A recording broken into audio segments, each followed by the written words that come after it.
Hello. Good morning, afternoon, evening. I don't know. What is this, the 91st of March? Sometime in April? Not really sure, but that's okay because we're still staying on track for the most part. This lecture is basically the one that I was going to do on that Thursday night before we left school for what is now the foreseeable future. And after the exam, the second half of class was going to be me going over this sample seed article in order for you guys to um, see how the questions would be answered for the seed article critique, which is the next assignment, as well as for you to be able to use this information to go online and find your own articles. Which you would use as your seed article. So a 2x2 factorial design. I realize that factorial designs in the textbook are not until chapter 12, so we still have 7, 8, and 10 before we get to 12 and sort of double back to 11. But of course, one of the things that I have to change is the group work. Because we won't be able to work together, and I don't want people to have to worry about sharing Google Docs and things like that. Some people are more equipped to do it than others, and it's just not fair if people are at a disadvantage. So, what we are going to do instead is I am going to come up with my own study that's a 2x2. It'll probably be a within subjects design. I haven't actually picked it out yet. And what I'll do is I will um, give that to you guys. Um, I'll give that to you as the article for everybody to write about. Um, or I'll give information and we'll talk about how we did it. So I went over the intro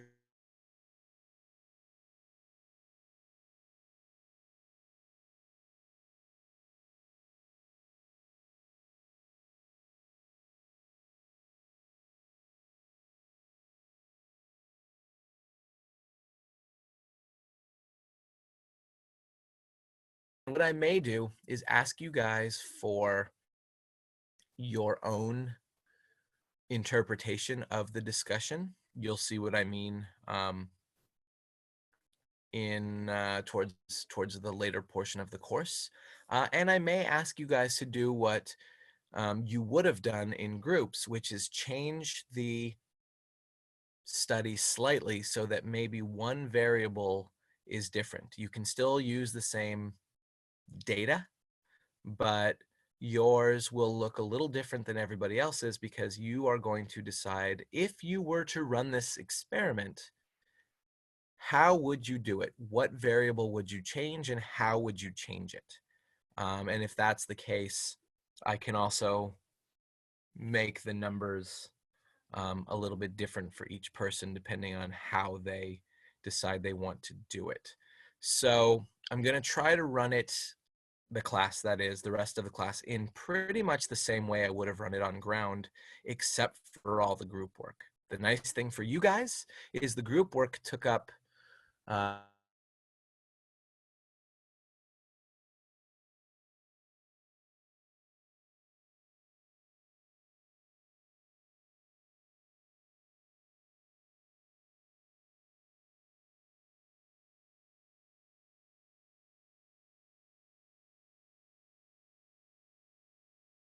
by the great Elizabeth Loftus, who is an eyewitness memory researcher that works at the University of Washington. Or at least she did. I think actually now she's at University of UCI at Irvine. But that really doesn't matter. The only thing that matters here is that I'm going to show you this article, and next to it here, you see I have the seed article critique. This is what you guys are going to be doing. I'm going to give you basically um, 2 weeks from Sunday, so it won't be due until April 19th. So you guys should have plenty of time to be able to find an article that fits the format and to be able to read the article and answer the 6 questions. So really quickly, before we go over the article, I'm just going to show you the directions which have been copied and pasted onto the course webpage already to be able to do this. So before your groups are chosen, because I'm not changing the format of my paper, of my article, you are to search for an article of interest and then get into your teams where you will discuss the articles. Obviously, this is not going to happen, but you would still be basically summarizing the article for me.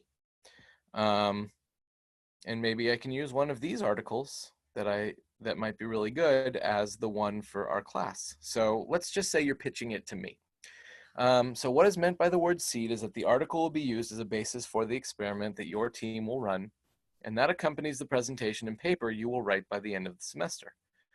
After the seed article is selected by your team, the next step will be designing the experiment as a team project and completing a proposal. We will discuss more of that next week. Obviously, the proposal part we're going to have to take out. The other thing we're having to take out, of course, is the group presentations, because I don't want to have to worry about Zoom presentations at a certain time or things like that. If I change my mind, or if I collaborate with faculty that has a good idea for how to do this, maybe we can do that, or maybe you guys could make a PowerPoint presentation and show it to me via Zoom or something like that. I don't know. I don't think it's absolutely necessary in this time, but I may revise as I go along. So stay tuned, I guess. After the seed article would have been selected by your team, the next step would be designing and completing a proposal. So for the article critique and selection, the seed article here has 2 main goals. One is to help you organize your thoughts about seed articles in terms of what was the general area of research that it addressed, what were the hypotheses that were tested, because we're, as I talked about in your introduction lecture of the introduction part of the paper, you need 3 hypotheses. You're going to have 2 what we call main effects, which is if you have 2 variables with 2 levels. In the Stroop task, we had 1 variable with 2 levels. We had wordless and we had N versus I, or neutral versus interference, right? So in the neutral group and the interference group, we expected there to be a difference. What we predicted, what we hypothesized, is that the interference group with competing brain procedures would take longer to read. So basically, that is a single variable design with 2 levels. In a 2x2, what we have is 2 variables with 2 different levels. So in the article that I'm about to cover, we're going to talk about 2 different variables with 2 different levels. For an easier way to think about this, we can have 1 variable be the type of clothing that a person wears, light clothing versus dark clothing. That's 1 variable. Variable would be type of clothing, and the 2 levels would be light versus dark. Pretty easy to define. Light clothing is a lighter color of clothing, dark is a darker color. And for argument's sake, we can do gender. Gender is 2 levels, male and female. So that would give us 4 groups overall. That would give us males wearing light clothing, males wearing dark clothing, females wearing light clothing, and females wearing dark clothing. Now, we have those 4 groups, but we can also just separate out the variables. So overall, we can look at 1 variable and its 2 levels as if the other variable didn't exist. And that's what we mean by main effect. I told you guys in the introduction section, there are 2 main effects and 1 interaction. The interaction is saying all 4 groups together. If we put all the groups together, do they interact? For a main effect, our 2 variables were type of clothing and gender. So we would look at just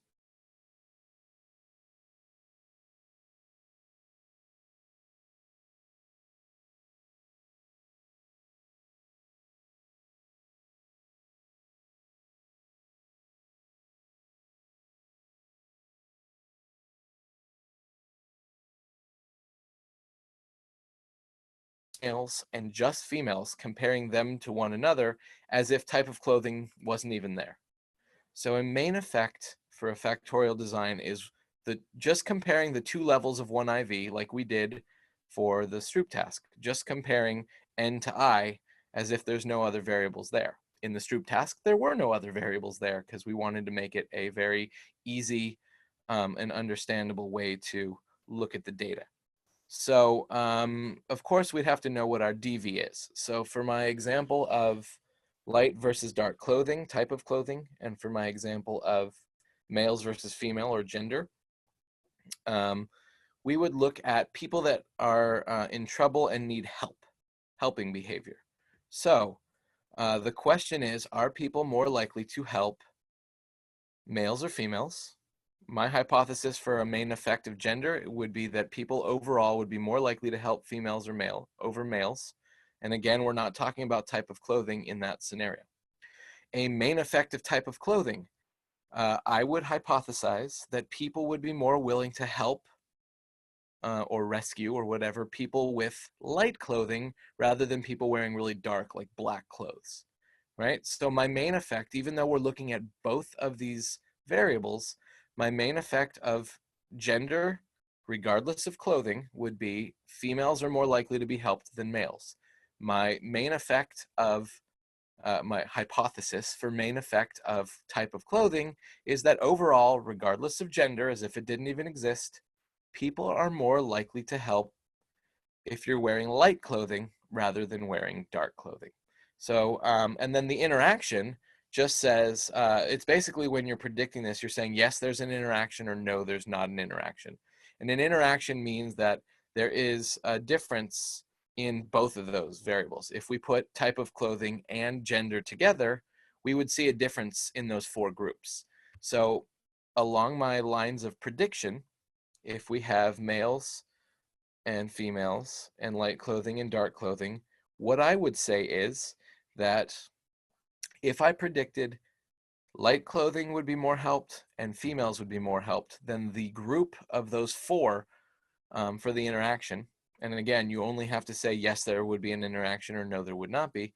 But I would say that women wearing light clothing would have the most people being helped. Males who wear dark clothing would have the least being helped, and somewhere in the middle there would be the other two.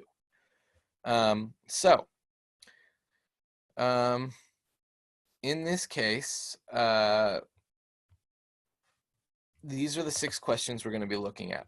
Whoops, as I go back up. What is the general problem or question that the seed article is addressing? That is going to pertain to the introduction section. Number 2 says, in the study on which you're focusing, A, what were the independent variables of interest and how were they manipulated? Meaning, were they between, within, and also how did the researchers operationally define their IVs and what were their levels? This is exactly what we did in the method section for the Stroop task, only now we're adding a second variable. B, what was the dependent variable and how was it measured? So how did they operationally define their DV like we did with reaction time? And what type of research design was used? Was it a between? Was it a within? Now, because there are 2 variables, there is a chance that it could be what we call a mixed design, which means that one variable was manipulated between subjects, so they were on only one of those 2 groups, and one of the variables could have been within. So there is a chance that it is a mixed design, and it would say so in your method section. So it should be easy to figure that information out. Remember, ideally we want a 2x2 design. If you search for a factorial design and it is a 2x4 or something like that, then just concentrate on 2 of the variables. That's what I would say, or 2 levels of one of the variable. If it's a 2x4, it just means that there's 2 variables with 4 levels each. So you would just ignore 2 of the levels of each variable. I don't know if that sounds confusing or not, probably. But that's pertaining to the method section. The third section is called the results section. In the results section, they tell you if their hypotheses were true or not and give you the statistics that back that up. So number 3, question 3 says, did the researchers find what they expected? If yes, describe what they found, which means what's the direction of the effect? Direction of the effect just means which group scored more, which group was higher. Were more people helped if they were males or females? We predicted females. If more, that was the direction of the effect. In this study, females had more people helping them than males, and it was statistically significant, right? If not, what was different about the results they obtained from what they expected? We did not find any difference between males and females in helping behavior. Everybody was helped equally. Or, much to my surprise, or much to their surprise, males were actually helped more than females, right? Or something like that. So you're going to get 3 hypotheses, 2 main effects for each of the IVs, and 1 interaction. So you should have 3, at least 3 things to report. Number 4 asks what conclusions you can draw from the study. Once you read the discussion section and they make their case for why things worked or didn't work and why, they give you conclusions. In the last in-class assignment that we did, where we were deciding if something was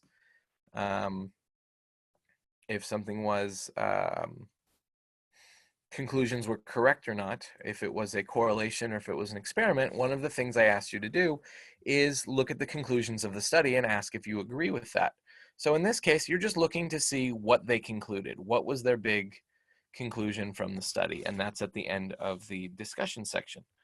The last 2, numbers 5 and 6, are for you to do on your own, but I can talk about that a little bit in the context of this. When I give this lecture in class, normally I have you guys raise your hands like I did at the end of the introduction and ask you how you could have changed the Stroop task to give it another variable. So this is sort of the same idea, although we're starting out with 2 variables, and I'm asking how many ways, or in what ways, can you change it? And maybe some of the things that in the study that you saw that they didn't control for, or things like that. So number 5 says, can you think of any important extraneous variables which the researchers did not have proper controls? So things like time, age group, experience, like we talked about in some of our ones.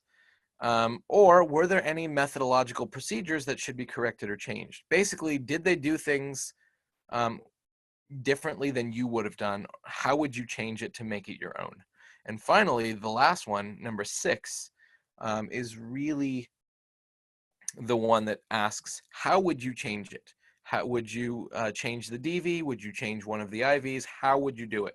Can you think of an interesting way to extend the results reported in your seed article? For example, is there another IV that might mitigate or modify the effects of one of the present IVs?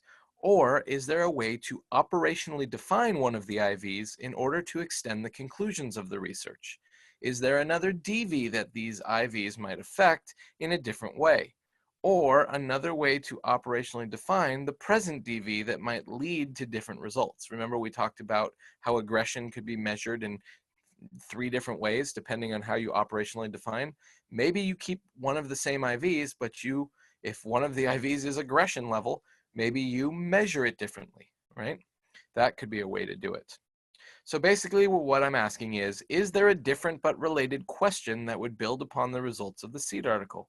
So this says at the bottom, keep in mind the topics we've already talked about, Stroop interference task. I did not talk about helping behavior for change, which was based on my personal research experiment in my research methods class at CSUN in the year 2000, I'll tell you, 20 years ago. Memory tasks, cheating, testing proverb hypotheses, right? Things like that. All the things we've already done in class. So we'll come back to this, and I'm going to go and scroll back up real quick so that number 1 is right here. And I'm going to read the Loftus article, and after I read the article introduction, I will refer back to number 1 so that I can answer the question out loud and you can see how it's done. So here is the expert testimony. It's a PDF. This link is already available on the course webpage. And what I'm going to do is once this lecture is done, I'm going to make it its own page right under the sample seed article so that you have this lecture to go with it. But of course, you can also see the sample article on this page instead of my beautiful face.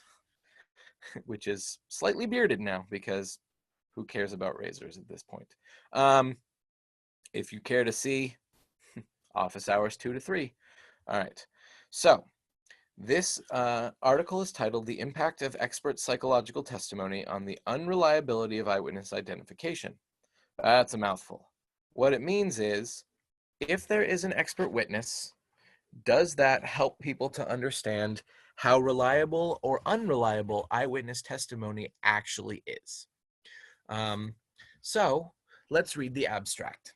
The purpose of the present research, okay, that's right, let me read the abstract. The purpose of the present research was to study the influence on jurors of expert testimony about eyewitness identification.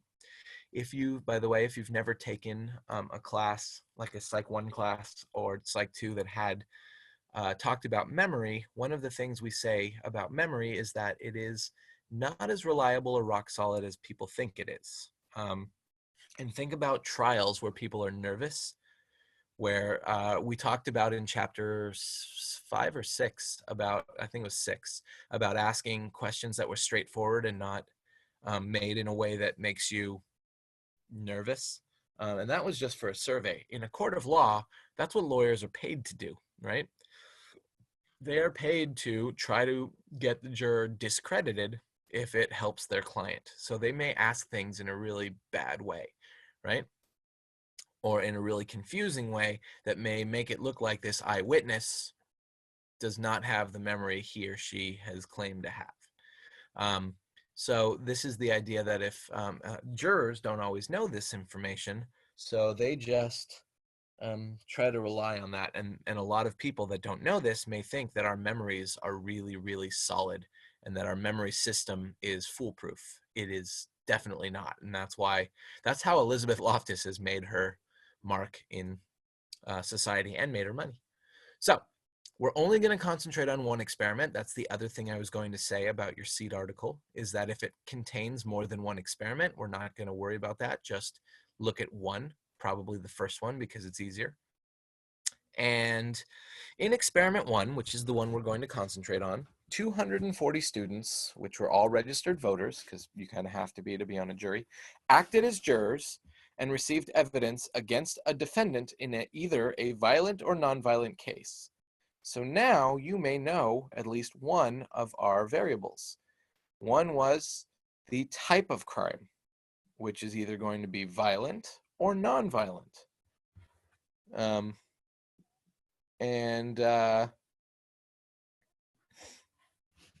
So that's one of our IVs. The other one is whether or not there was eyewitness testimony. So, expert testimony. So in one group, half of the people got an expert testimony from an expert psychological witness about eyewitness memory. The other half did not. Half of them got a case that was violent, and half of them got a case that was not violent. So there's your two variables. And basically how that's broken up is violent crime with eyewitness testimony, violent crime without eyewitness testimony, nonviolent crime with expert testimony, and nonviolent crime without expert testimony, as you will see as this unfolds. So the major piece of prosecution evidence was the testimony of the eyewitness. Half of the jurors read about the testimony of a defense expert on the reliability of eyewitness identification, whereas half did not. So they were all reading this in story form. Individual verdicts were reached. So the DV in this case was the verdict of either guilty or not guilty. One of the things I stay away from, just because of purposes of getting the data, is I try to stay away from categorical. I try to stay away from forced choice, this or that. We like to do things on maybe how guilty this person would be on a scale of 1 to 5, or how likely you would be to find this defendant guilty. But giving a yes, no, black, white, guilty, not guilty type of DV isn't very good for the way that we look at these studies. So I'm just going off the cuff here. Individual verdicts were reached. The results indicated that there were fewer convictions, so fewer guilties, when expert testimony was permitted, because, again, that expert testimony talks about how eyewitness memory is not all that reliable. And so maybe they would be less likely to find a defendant guilty based on those facts, right? The results indicated that there were fewer convictions when expert testimony was permitted. In experiment 2, we don't care, but 120 students received evidence in a hypothetical violent and then deliberated in juries of 6 to reach a verdict for or against the defendant, blah, blah, blah, blah, blah. The results indicate that one consequence of presenting psychological expert testimony is an increase in the amount of attention jurors give to the eyewitness accounts, perhaps enhancing their scrutinization. Some pros and cons of psychological expert testimony are discussed. Sorry, maybe I'm a little crazy being cooped up indoors. All right, so now we get to our introduction.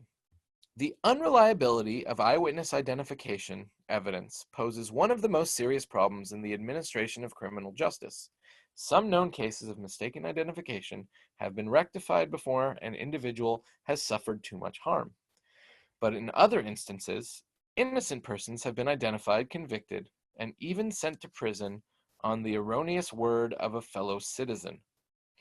These, think about statistical validity and the probability of making a type 1 error or a type 2 error. This really goes with the court system, because a type 1 error would be saying that somebody is innocent when they're guilty, or making a type 2 error saying they're guilty when they're actually innocent, right? And putting away an innocent person. So these tragedies force us to ask, what shall be done to protect against the danger of a mistaken identification, aka saying somebody's guilty when they're innocent, or saying somebody's innocent when they are in fact guilty? One solution that was found was to allow the judge or jury to hear an expert witness present psychological testimony about the factors that affect the reliability of eyewitness accounts. This expert psychologist can describe the studies that have been conducted, along with experimental results, on people's ability to perceive and recall complex events. Factors that may have affected the accuracy of particular identification in the case at bar can be related to the jury. So they can talk about why eyewitness testimony in general is unreliable, and specifically to this case, if there are instances of alcohol, if it is waking somebody up in the middle of the night where they're not fully awake and alert, right? There's a lot of things that can really mess with our memories. Also, if it's been a long time since the crime was actually committed, we may not remember details as well as we think we do. So keep that in mind. Factors that may have affected the accuracy can be related to the jury. In this way, the jurors will have enough information on which to evaluate the identification evidence fully and properly. Such expert testimony, although relatively new, and this is in the 1970s, you probably already know that we have lots of expert witnesses today in trials. And by the way, if you decided to go that route in psychology, it pays pretty well if you're cool with sitting in courtrooms all day, right? In case you wondered about higher paying jobs in psychology, that's a pretty good side gig, or full-time gig if you really can do it. Anyways, such expert testimony, although relatively new, has already been allowed in numerous states around the country, as found out in Fishman and Loftus, 1978. The basic purpose of any evidence, including testimony of an expert psychologist, is to facilitate the acquisition of knowledge by the jury or trier of fact, thus enabling them to reach a final determination, basically giving the jury as much information as you can so that they can make an informed decision, a better, more informed decision, letting them know this is the problems, this is the fallacies with memory. The basic purpose, again, is to facilitate the acquisition of knowledge by the jury. The system of evidence used in American courts rests on the following two things, or axioms. Only facts that have rational or evidential value are admissible, and all facts having such value are admissible unless there's a policy that forbids it. the trial judge has the discretion to decide whether a particular piece of evidence, including expert testimony, does have such probative value or sufficient probative value. The judge must weigh the value against prejudicial effects, being prejudiced, that the evidence might have and make a decision as to its admissibility in a particular case. In doing so, the judge decides whether the jury can receive appreciable help from the expert testimony. Will this actually benefit the jury or not? That's what the judge has to decide. Although many judges have allowed this testimony in court, many have not. Very little information is available on the impact of this testimony on jurors. That's where this paper is saying, okay, we already know that expert witnesses can provide more information. We already know that eyewitness memory is not as great as people think it is, but it hasn't actually been studied if it makes a big impact on jurors' decisions. So this is where this is the unknowns. This is where this article is making its statement. In doing so, the judge decides whether the jury can receive appreciable help from the expert testimony. So although many judges have not allowed testimony in court and many have not, blah, blah, blah, at first glance, one might think that an appropriate way to determine the impact would be simply just to compare conviction rates in sets of cases that allowed expert testimony with the conviction rates in a set that didn't allow testimony. But this approach is likely to be meaningless, however, because any difference we find may be determined by differences in the characteristics of the cases or in the people involved or the judges, right? Rather than the presence or absence of expert testimony. So in order for us to properly be able to know if expert testimony is making a difference, they need that constancy. We need the same case. We need that case with and without expert testimony to see if there's a big difference. And in this, we're going to add in, or she added in, violence and nonviolence to see if it's a bigger change when it's a violent crime and not much of a change when it's nonviolent. Because maybe eyewitness testimony is not that big a deal if it's not a very violent type of crime, right? That may not change much. So that's where the interaction will come in here, right? Let's get to that. For example, one might find that there are fewer convictions with the expert testimony, but this might be due to the fact that cases with highly competent defense attorneys, expensive lawyers, are better able to convince the judge to admit testimony and in many other ways provide a better defense for their clients. As an alternative, one might suggest comparing the outcomes of two sets of cases, one that does allow expert testimony and one that does not, that were matched for defense and prosecuting attorney. This would control for the characteristics of these specific attorneys.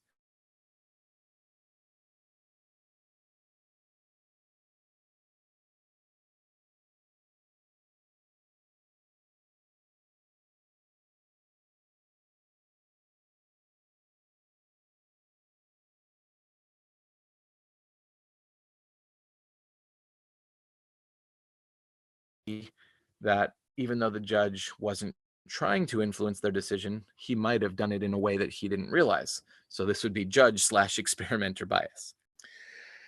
The approach I have taken, as in Elizabeth Loftus, is to work with experimental jurors who hear exactly the same case, or in this case, read exactly the same case, so there's none of that bias going on. The case used in the present study was modeled after an actual military court-martial that took place in 1977, in which expert psychological testimony was in fact permitted. A brief description of the case and use of expert testimony will acquaint the reader, that's you guys, and me reading it to you, with the sorts of factors that might be described to a jury. Following this, I described the abbreviated version of this case that was actually presented to the experimental jurors to evaluate the impact of expert testimony. So here's the actual story in the introduction here. And as we're going through the introduction, you can kind of see how it went from a very broad general statement about eyewitness testimony and things like that. And now it's getting very specific. So you can see that upside down triangle starting to close. She went with the what is known. She went with the overall statement about the topic, and then she gave specific examples and where nobody has come up with anything yet, which is where she makes her mark. In the current study, I studied this. Now she's giving you the case, and after that, she will make her hypotheses. And that's how we closed out our introduction section. So on June 3rd, 1977, a specialist for U.S. Army Fort Stewart, Georgia, was assaulted. According to the victim's testimony before an investigation, the incident began early in the morning at approximately 5 a.m. I don't know about you guys, but unless I've still been awake since the night before, 5 a.m. doesn't really even exist for me. Let's see how bad it is for this person. The victim, who had gone to sleep about 3:30 a.m., so here only 90 minutes of sleep, after having had several drinks, so intoxicated and only 90 minutes of sleep, woke up and was hit in the mouth. If I had consumed a bunch of drinks and only slept for 90 minutes and I got woken up by being punched in the mouth, I'd be pretty out of it, and I assure you that my memory would probably not be very reliable, right? You guys can probably agree. I can feel several of you nodding as you watch this video, because I'm psychic like that. I have no idea. So the victim, who had gone to sleep about 3:30 a.m. after having had several drinks, woke up when he was hit in the mouth. His assailant had a pistol pointed at his head, but after a struggle, the victim managed to grab the pistol and then run outside the building. On the night of the incident, so this would be later that night, the victim signed a statement claiming that I never saw this guy before, but I feel I can identify him if I saw him again, even though he was still drunk, only 90 minutes of sleep in, and he was awakened by getting hit in the face. He went on to describe his assailant in some detail, concluding with, "There wasn't anything outstanding I remember, except he sure looked ugly to me." Oh yeah, that's a great descriptor, right? Less than a week later, after his memory was already compromised, the victim attended a lineup at which time he identified someone as his assailant. One day later, the victim was involved in an automobile accident with a sergeant, and now got mixed up and claimed that it was the sergeant who had originally assaulted him, not who had run into him with a car. In a lineup a few days later, the victim picked the sergeant and actually rejected the man who he had originally identified as the attacker. Now let's go even further. 3 months after the incident, the court-martial was held. So not only was his memory already unreliable, and that he mistook the person he got into an accident with the person who assaulted him, now we add 3 months to that before the court-martial. The defense counsel introduced testimony of a psychologist to discuss the mental processes involved in eyewitness identification and some of the factors known to influence the accuracy of an identification that were present in the criminal incident. As you guys might already figure out, being psych majors, the first major factor was the fact that the witness was white and the defendant was black. That is, it was a cross-racial identification. Any social psychologists around that understand there may already be bias here? That is, let's see, people are less good, by the way, this is the fact from social psychology. People are less good at recognizing faces of another race than faces of their own race. That may be why, based on this study in 1969, that people claim all blanks look alike. All African Americans look alike, said the white guy. All Asians look alike, said the African American. All Hispanics, Latinx look alike, said the Asian person, right? And there is some truth to that, because when it comes to this, we see this theory. People are less good at recognizing faces of another race than faces of their own. That's just the way it is. That doesn't mean that you have a case for racism here. I'm just pointing this out.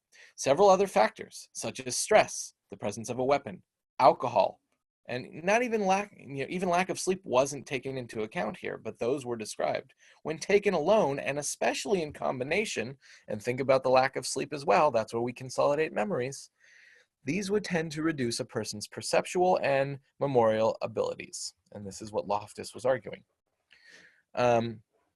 So here we see that she was saying, with expert testimony, right?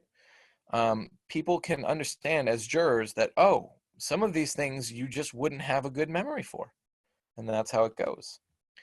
In this case, the sergeant was acquitted, which means he was found not guilty. Oh, so expert testimony helped them to understand that a person's memory was especially unreliable.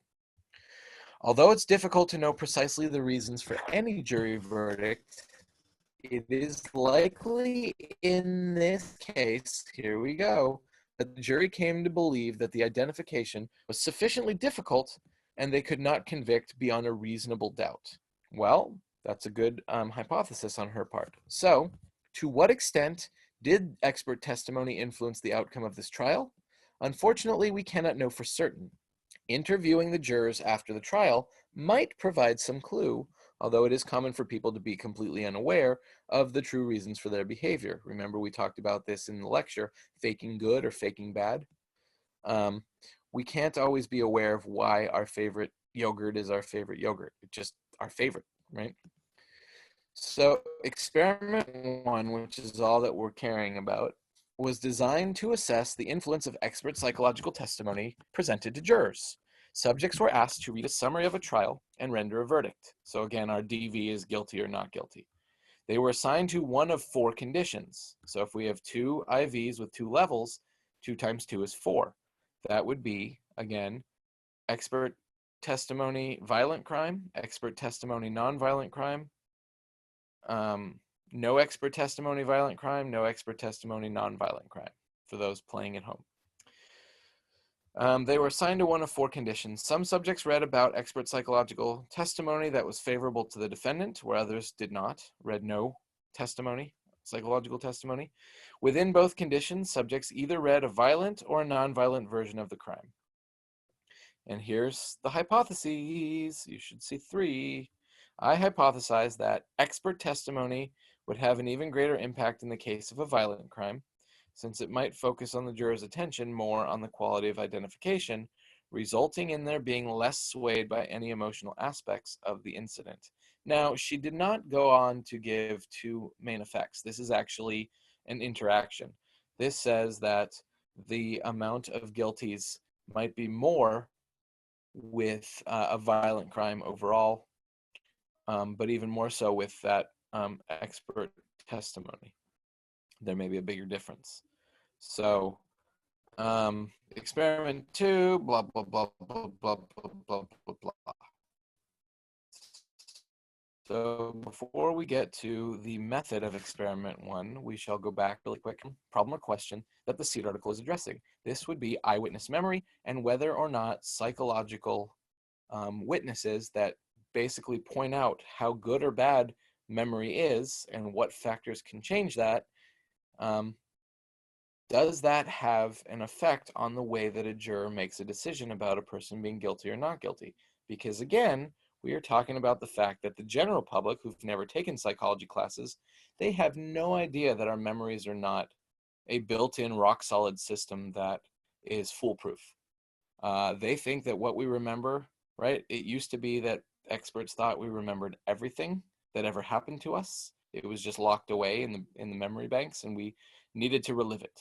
Now we know that that is not the case, and we also know that our memories are not as dependable as we would like to think they are. And if people knew this, right, then they would have a better chance of making a more informed decision instead of just relying on the fact that everybody's memory is just as rock solid as ever. So, method. And here we can see subjects design. In this case, they didn't have materials and apparatus, but this was a much older version of APA because this is in the 70s. So, subjects, 240 subjects. So again, you see it written just like in your method section, written out as as a word, 240 or 3 words, as opposed to putting the actual numbers in 240. 240 subjects at the University of Washington participated in the experiment to receive course credit. All were registered voters, potentially eligible to become jurors in the state of Washington. Here's our design. This tells you right away. A 2x2 factorial design was used. Factorial just means more than 1 IV. In this case, 2x2 means 2 IVs, and the second part is 2 levels for each IV. Subjects were assigned randomly to conditions with the restriction that an equal number of subjects participate in each condition. The fact that only a part of the subjects were in each condition and that they didn't do everything, this tells you right away, without it even having to be written, that this is a between subjects. In a within subjects, they would do all 4 groups, which would make this pretty dumb as far as design, right? We haven't gotten into that yet, but it is worth noting that the difference between a between and within may depend on what you're studying.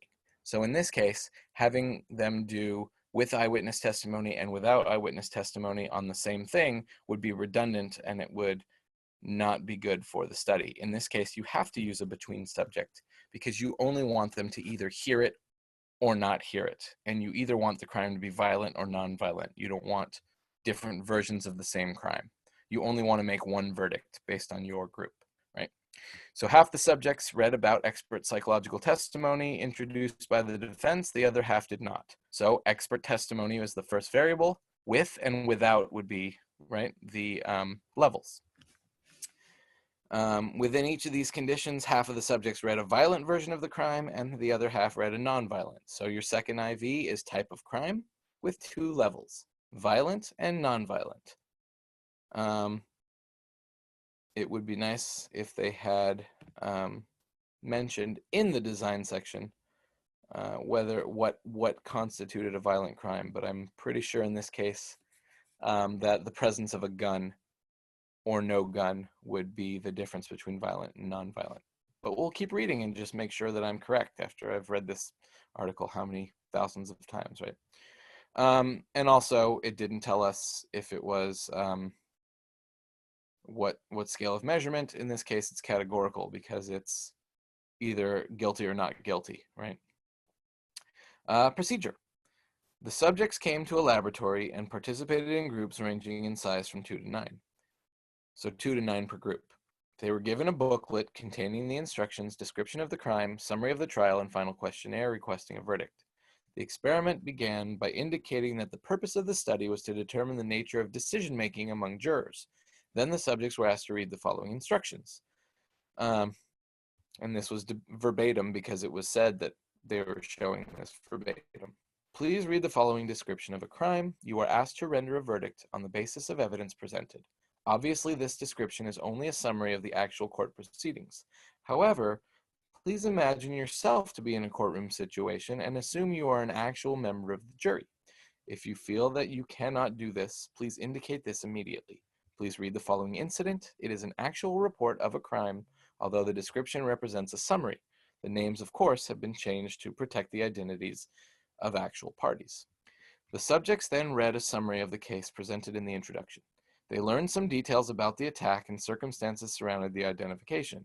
Here is where they make the description between nonviolent and violent. Some subjects heard about a nonviolent incident in which the victim managed to wrest the assailant's pistol before the assailant ran away. So basically he just wrestled it away and grabbed the pistol, and then the attacker ran away. Other subjects heard a violent version of the incident in which another soldier came over to assist the victim, and before running away, the assailant fired 2 shots at the soldier, killing the other soldier instantly. So there was another soldier in this one who had been shot to death. That's what made it violent. So there was a gun in both cases. My bad. One was that another innocent soldier was shot and killed in the violent one. In the non-violent, the gun was wrestled away, never even shot, and the person ran away. On the next page of the booklet, the prosecution's case was presented in summary form. 4 points or arguments were presented to all subjects. This is the prosecution's case. The trial started after the defendant, Sergeant George D. Matthews, had entered the initial plea of innocent. The prosecution presented its case against the defendant. The following points were made. Number 1, victim was positive the defendant was the same individual who assaulted him on June 3rd, 1977, nearly 3 months earlier. 2, the defendant had no alibi. He claimed he was alone and asleep. Number 3, another soldier thought he had seen the defendant in the barracks on that same morning of June 3rd. And 4, the pistol the victim managed to grab from the defendant was registered to a friend of the defendant's. The friend claimed he had lost his pistol several months before. All subjects then received a summary of the defense's case. The first point was presented to all subjects, and the second point, the expert psychological testimony, was given to only half of the subjects. Here's the defendant's case.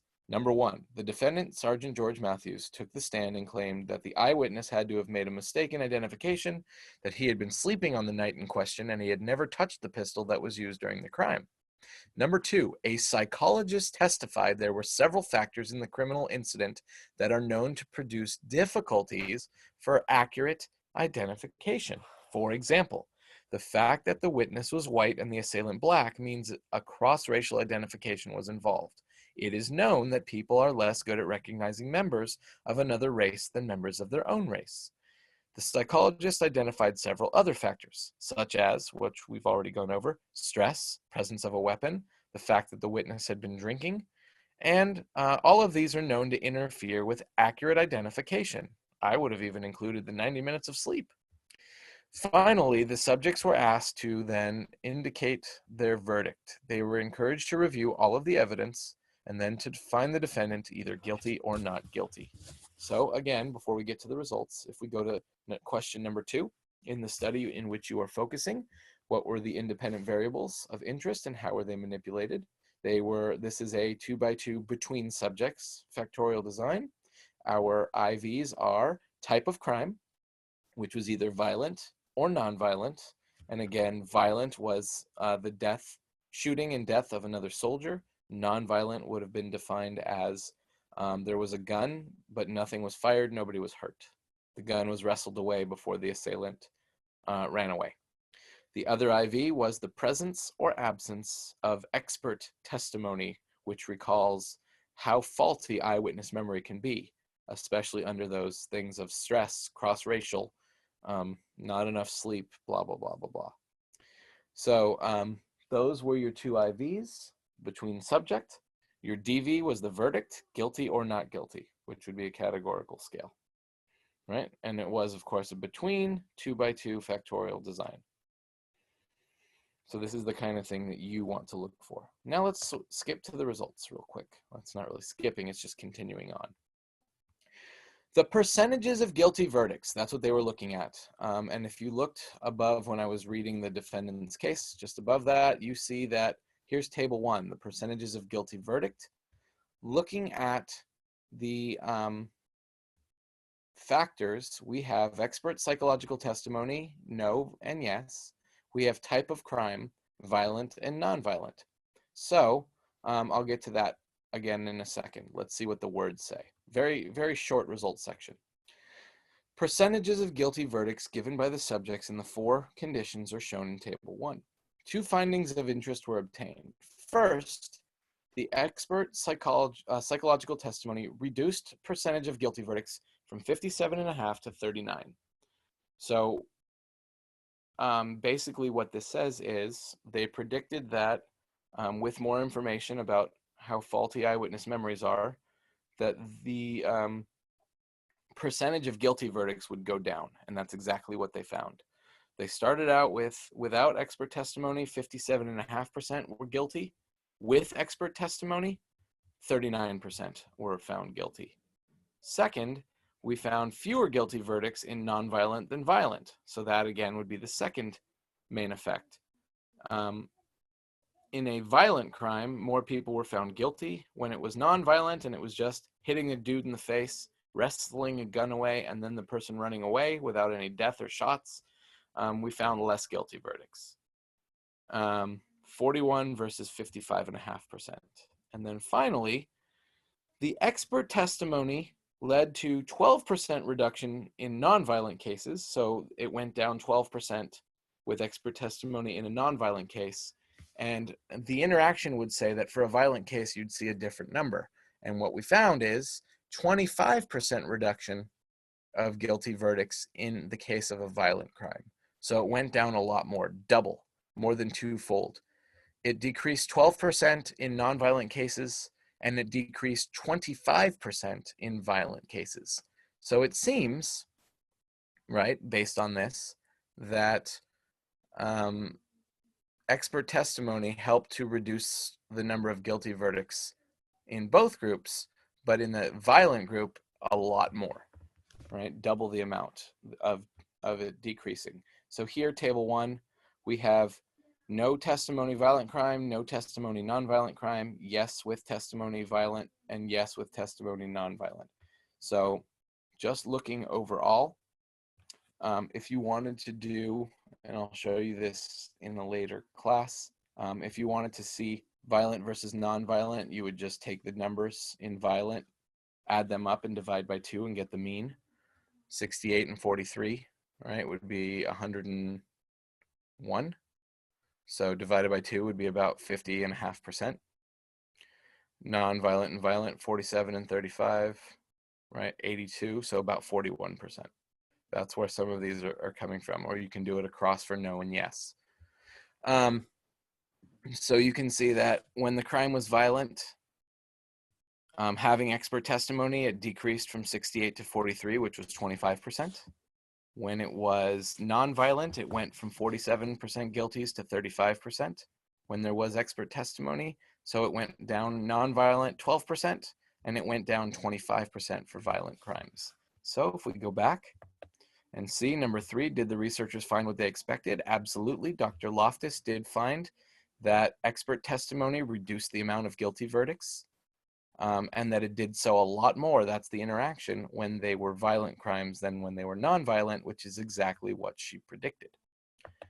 The discussion is the last portion, which basically gives you the ability to explain why you got what you got or why you didn't get what you expected, and why you suspect those reasons are. So in violent versus nonviolent crimes, it says, although the evidence is the same, subject jurors who hear about a violent crime are more likely to convict the defendant than those who hear about a relatively nonviolent crime, which makes sense. The more violent the crime, the more they are potentially primed to say that a person is guilty. We can probably understand this result in terms of the notion of what is called disutilities. In this case, we talked about type 1 and type 2 errors, right? So what Dr. Loftus' line of thought was, most jurors wish to avoid certain consequences, namely convicting an innocent person or acquitting a guilty one. We in statistics call this type 1 and type 2 error. To convict, a juror must feel the expected discomfort or disutility of a decision to acquit or find innocent, not guilty, is greater than the one to convict, to find guilty.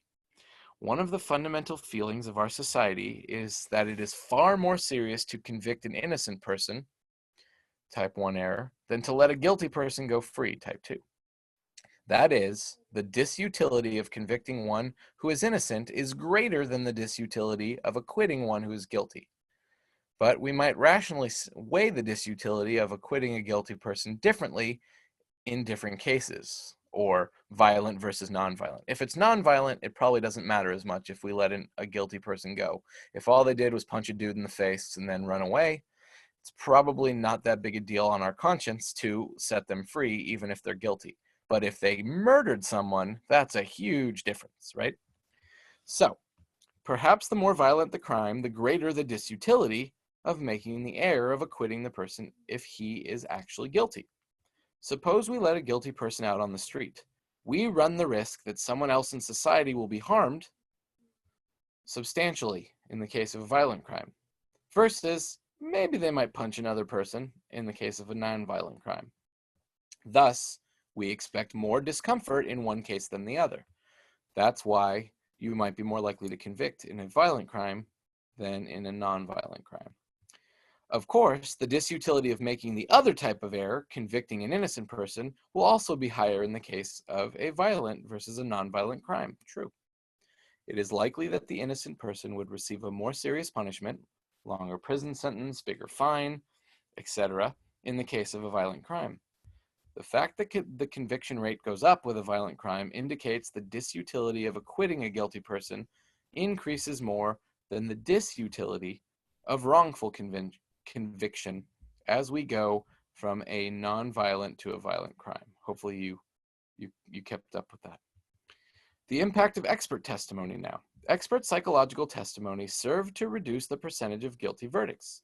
This may occur because the testimony prompts the jurors to more carefully scrutinize the eyewitness account and to consider the possibility that it may be mistaken.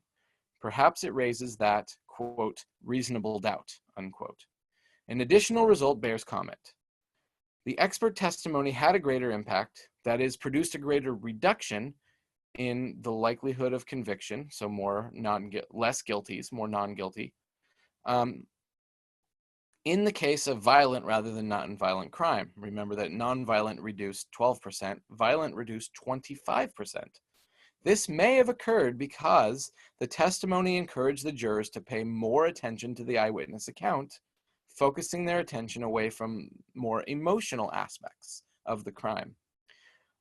When I do my nature-nurture discussion, and some of you guys have been in my classes in Psych 1 and Psych 2 to do that, a lot of times we think about the percentages of nature as more than, of nurture as more than nature based on an emotional thing. Well, we don't know what our genetics are like, and we only know based on our own experience that what we've learned through experience, right? Through our nurture.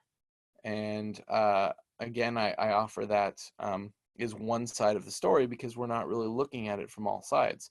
We are using an emotional argument. So that is one of the other things that an expert witness is doing, expert testimony from this witness, is that it is taking away some of that emotional decision making and making it more rational, because you're saying, oh, well, memory isn't as solid as I thought. Well, then maybe I do have reasonable doubt to convict this person, blah, blah, blah. We're not worrying about experiment 2, so we're done with this for the time being. Number 4, what conclusions can you draw from the study? Well, what conclusions can you draw? For me, I can draw the fact that people may pay more attention when it's a violent crime. People may be less emotional when they hear expert testimony, and that when they know that our memory is not as rock solid, especially if there's stress involved, lack of sleep, alcohol involved, cross-cultural or cross-racial. All of these things are a strike against the eyewitness memory of the defendant.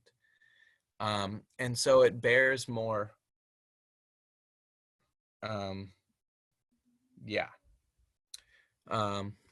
so those are basically the conclusions that are drawn.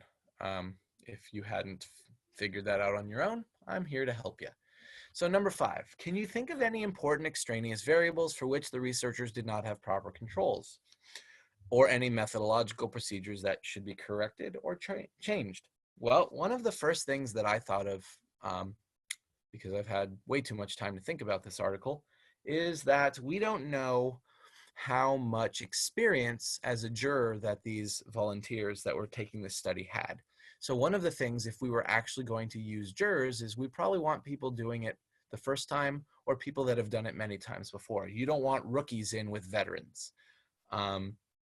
So one of the things that I would control for in this case is the experience of the juror. Another thing I would control for is if the person who is the juror has committed a crime themselves, because they may be more sympathetic towards certain people. I don't know if I'd want to control for whether or not somebody served in the military, because they may know more about the military procedures here in this case, and everybody should either know it or be blind to it in that sense. So those are just 3 things that I could think of. I don't think I need to control for gender of the juror, because that would be dumb on my part. That would be sexist on my part. Maybe the age of the juror, right? Older people may be more likely to convict than younger people for generational differences. So maybe the age of the juror should be, 18 to 30 as opposed to, older. These are just many different ways that we could control for those extraneous variables, right? Kind of like we did in the Proverbs, and kind of like we did think about things we would control for when we were talking about the types of experiment, correlational versus true experiments. Finally, number 6 says, can you think of an interesting way to extend the results reported in your seed article?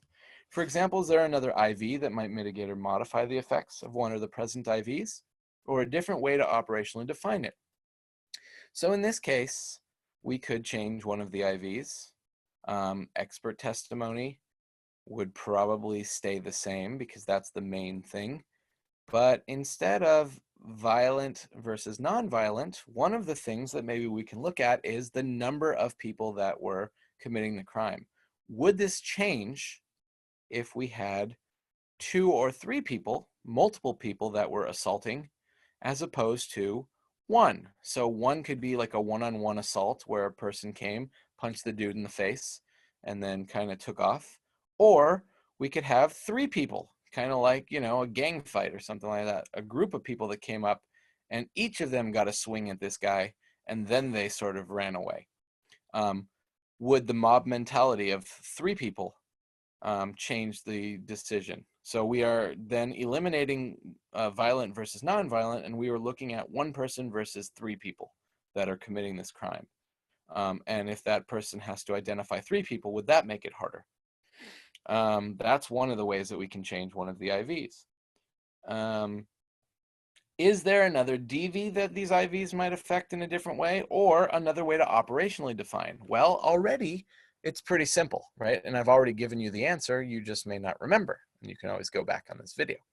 I said that I don't like categorical DVs because it's harder to use the statistics program and get a nice answer, at least for what we would have been doing. So in this case, I would change the DV instead of guilty or not guilty to how likely would you be to convict this person? And it would be a scale of 1 to 5, or if we wanted to not worry about fence sitting, we could do a scale of 1 to 4. Very unlikely, unlikely, likely, very likely to vote guilty. So right there, I'm still using a guilty verdict, but I'm not going guilty, not guilty. I'm putting it on an interval scale, saying how guilty or how likely would you be to vote guilty on a scale of 1 to 5 or 1 to 4, right? That is how we can extend or we can change number 6. I could have just simply changed the DV. I could ask how I could do a new DV and ask how confident you are in voting them guilty, or something like that, and use a scale of 1 to 4, 1 to 5. So we can change an IV, we can change a DV, we can change both IVs if you think that there's another way to be able to do this. But this is sort of the mentality that I want you to use to think of an article that you guys would use. Now, this seed article is going to be a moot point because we're not actually going to use it as a seed article unless maybe one of the ones turned in makes me want to use that as the main article. I talked about the topics that we have talked about. So when I ask people to look up an article, one of the nice things about meeting in groups and doing this is that it gives you some of the power of your own selection of an article.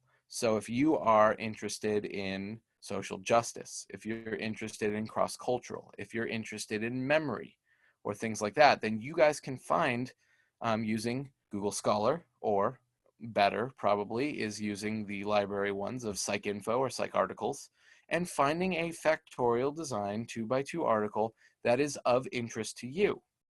That always made my classes better because even if your article wasn't picked, at least you got to do something on a topic that you liked. The first day of class, when I asked people to give me their favorite type of psychology, this is a way to tap into that. Now, obviously, me being a bio-neuro guy, I wouldn't have been able to do anything like that anyway, because in class we didn't have many materials or funding for things like, you know, microscopes or, you know, anything like that. We didn't have access to that stuff anyway, so that would have been, I wouldn't have been able to find anything like that. But in this way, you're at least doing something that interests you, and you're not just finding a boring article that you couldn't care less about and turning that in. So I still want the aspect of you to choose something that seems cool and interesting, and gives you that freedom. And I'm going to give you about 2.5 weeks to do this. So it'll be due 2 weeks from Sunday, which is April 19th, as I'm recording this and as I'm going to put it up today. When you are searching, one of the key words to use is that word factorial, Factorial. If you type in, something like memory, eyewitness, whatever, and then you put in the keyword of factorial, then you should be able to come up with, when it goes through the algorithm, some 2x2 type designs. If you're still having trouble, you can always email me and ask. But that's pretty much it for today. So again, you guys already have this, the Loftus experiment. I'll go back up to the top. I'll do it faster. This is the eyewitness memory, right? Impact of expert psychological testimony on the unreliability of eyewitness identification. This is in module 2, and I am going to put this lecture right below it as called sample seed article lecture, eyewitness testimony, something like that. And you can use this to fuel yourself for the article. When you turn it in, you do not need to, but you can copy and paste the questions into a Word document or some sort of document, or you can just answer them as they are, numbers 1 through 6. And please include, either at the beginning or the end of your critique, please include the name of the article and the authors so that I may be able to look it up easily. Not that I don't trust you guys, but it's just part of the lesson. So thank you guys so much, and we will talk soon. And again, if you want to see me during office hours every day from 2 to 3, and I have provided the link to every class, including this one. Have a great rest of your day, evening, mid-morning, whenever you're watching this. Bye.